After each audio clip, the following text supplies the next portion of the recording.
South Africans need to be careful. Crime is getting an all-time high, so be careful who you give your bank details to. Education is deemed more critical than ever.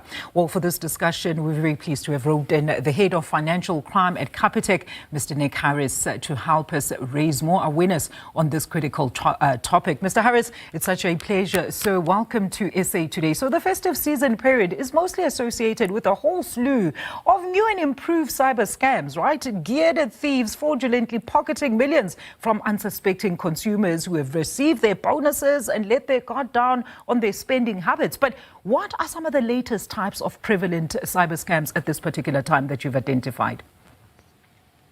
Thanks so much. Yeah, absolutely.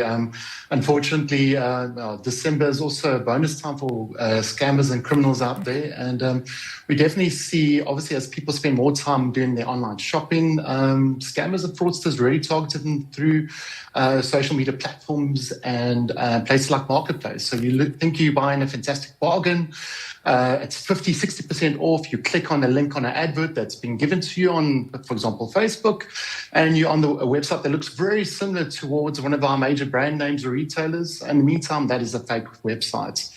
So we always say to people, just make sure you don't click through those links, double check where you're purchasing online, and so forth. The second big one that we're really seeing as well is what we determine to be SAPs and bank fraud department impersonation. So you may get a call from somebody pretending to be either working at the customs department for SAPs or from your bank's fraud department. And what they're trying to do is create urgency. They're trying to get you to get into a fight or flight mode, and you start panicking. And they're going to start trying to talk you through doing all sorts of weird things on your banking applications. You're going to open up that app, and then they're going to say, well, you need to make a payment to protect yourself. At that stage, stop, think, pause it, slow it down, and realize what's going on. And hang up the call. Rather phone back directly either to the SAP's call set line or to your bank's fraud department.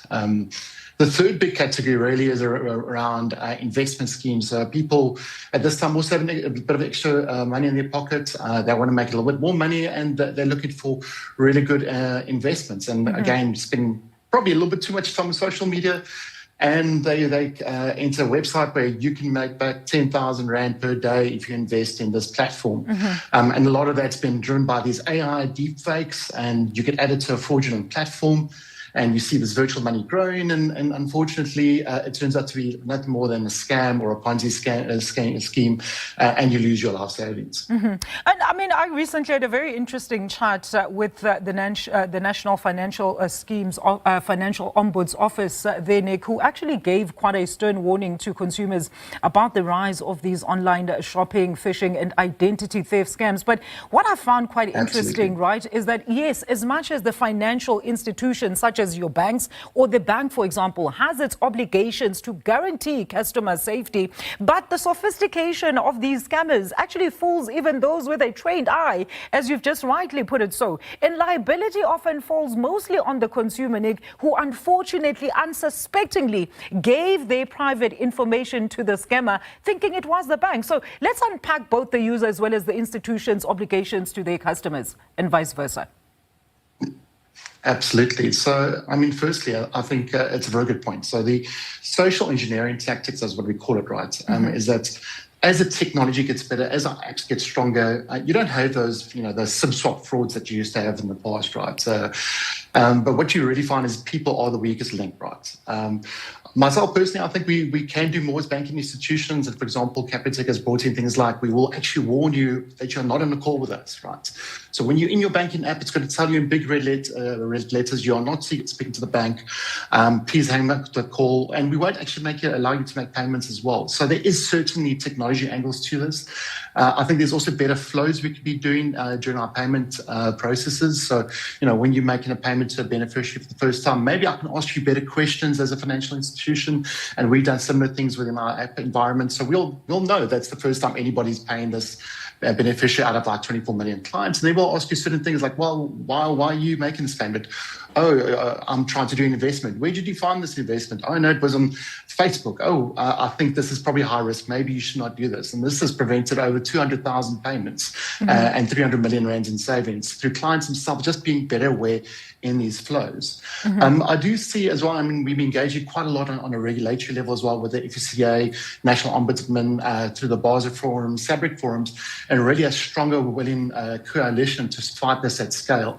So the banks have come together, they formed what we call a National Anti-Scam Centre. That was POC in September. Some really encouraging results, and there's going to be a continued focus with this. And then under the leadership of the FSCA, really looking at what can we do collectively to really fight this, similar to models that we're seeing in Singapore, Australia, and in the UK. That's great news. In fact, Nick, I know that some institutions do give fraud and scam warnings on their clients' apps. I know Capitec consistently does this with those selfies. There's been a furore around those selfies to approve payments. But in terms of how users actually understand and process this information, Nick, it takes more than just messages, right? We need to really go broader in terms of awareness. What are you doing to equip your users, specifically as Capitec, with vital information that's also easy to process at the same time?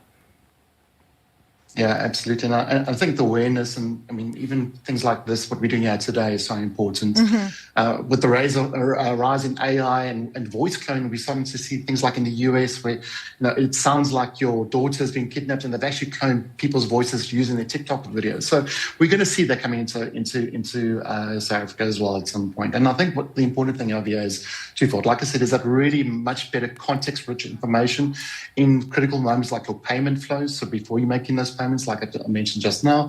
And secondly, really around the broader awareness campaigns. And I think the days of, I call it boilerplate. So it's like, do not pay this beneficiary, this is bad, are over. We have to really make sure we can translate it to a language that people understand. And also to be able to make it show really practical and engaging material. So we've been using, for example, we've got the Sistandi campaign, which is in local languages, isiXhosa, isiSotho, and the like, and really getting that into radio stations and that where our clients are and the broader communities are, to be able to understand these scans, but in a language and in a vernacular that is easily understandable. Because if I just say social engineering, what does that mean? If I say to you, watch out for this banking person who's going to phone you from the fraud department, you're much better armed and equipped to deal with this social engineering issue. And the problem is the scale of this is massive. This is a global phenomenon. We're talking scam centers and, in places like Southeast Asia where 200, 300,000 people have been human trafficked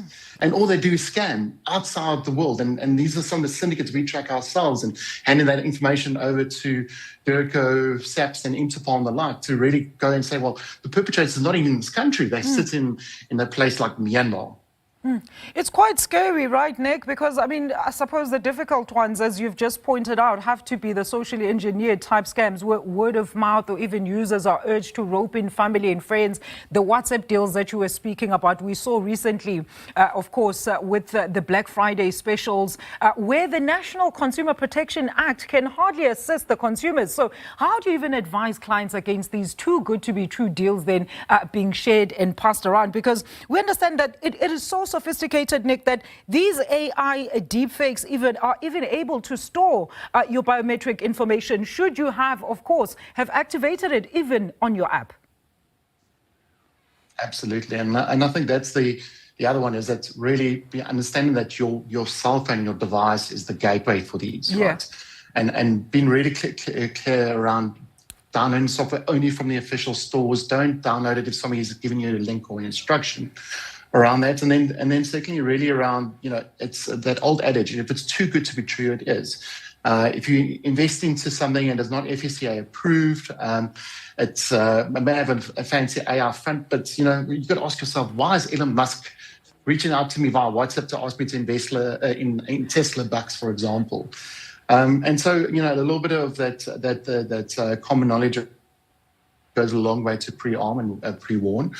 And I think the other one is really around just making sure that we can work with the regulators, national consumer protection agencies alike, to be able to create the awareness around cybersecurity in itself. So, for example, if your phone gets stolen, the second person you must try and notify, or the second institution you should have, is probably your bank, right? Because your phone's got your banking app, and they can get into your banking apps if those have not been secured properly, or if they are still that in an open state. So, this concept around good hygiene factors, making sure that I turn on my biometrics, but also that I don't go and download dodgy-looking apps from dodgy-looking stores because somebody from the internet told me that I can get cheap flights, for example. And that's some of the malware cases we've seen as well. And it's quite concerning, Nick, because we often hear that when it comes to these type of crimes, police are still very much under-resourced, specifically in South Africa, when you have to report such matters. Nick,